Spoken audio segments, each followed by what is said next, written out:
The Madagascar Ankizy Fund is an organization I started in 1998, and Ankizy means children in the Malagasy language, and the mission of the Ankizy Fund is to provide education and health care to children that live in remote areas of the island.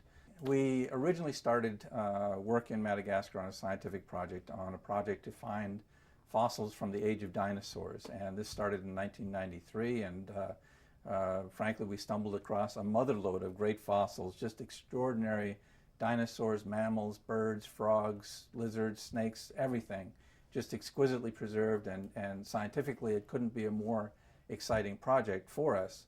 But at the same time, we encountered children that lived in these remote areas, children that were absolutely wonderful. They followed us around every day.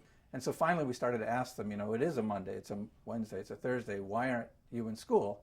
And they answered that they're not in school because there is no school. Then we asked, why is there no school? And the answer was, there's no school because the government is too poor to afford schools in remote areas of the country. So I held a meeting with the elders of the villagers, the chief, and so on, and asked them, what could we do to help them?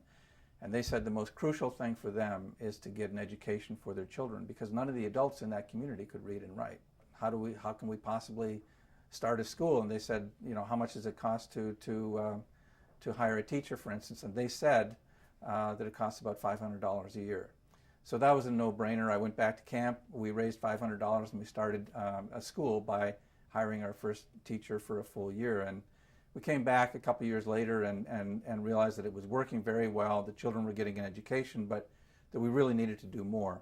So we decided to build our first school, and that's when I started the Ankizy Fund in 1998. But at the same time, the children that we were interacting with, they'd come to our camp and they'd play with us, and we'd play soccer with them and we'd feed them. And it was very sad for us because we'd get to know them extremely well, come back the next year, and some of them simply weren't there. And they weren't there because they had passed away. They died of very simple, easily treatable diseases like diarrheal disease, respiratory infections.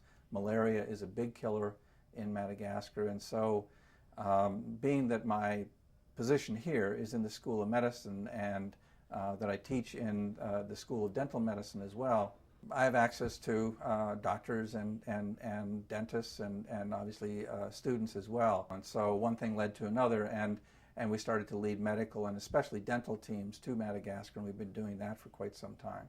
So far we built 4 primary schools, and they are in different remote areas of the country and of differing sizes. The smallest is 2 rooms with 2 teachers, and the largest is about 4 rooms with 4 teachers.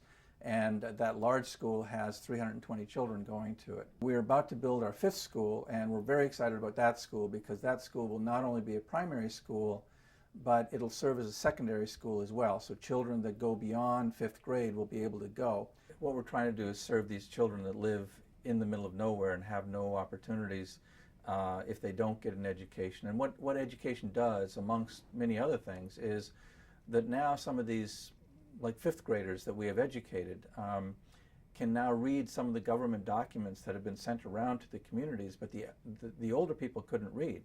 And so they weren't aware of programs that might be available to, say, dig wells in their communities.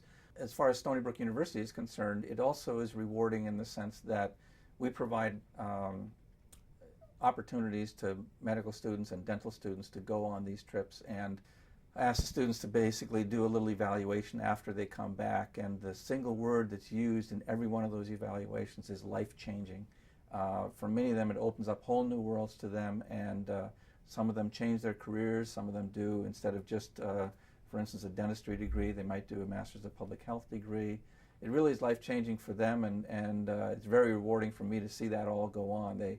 They come over there, they're just wide-eyed at everything they see, but they absorb so much and learn so much, not just professionally, but also personally. We've gotten school children involved in raising money for the schools in Madagascar, and so the children here learn a great deal about a country that they don't know anything about, and they learn about how children in another area live, and they raise money for those children. Again, raising $500 will hire a teacher for a full year, or raising $300 will raise enough money to buy school supplies for an entire school for a full year. And obviously the children in Madagascar benefit a lot because they get their first ever opportunity for an education. So it really is a win-win situation.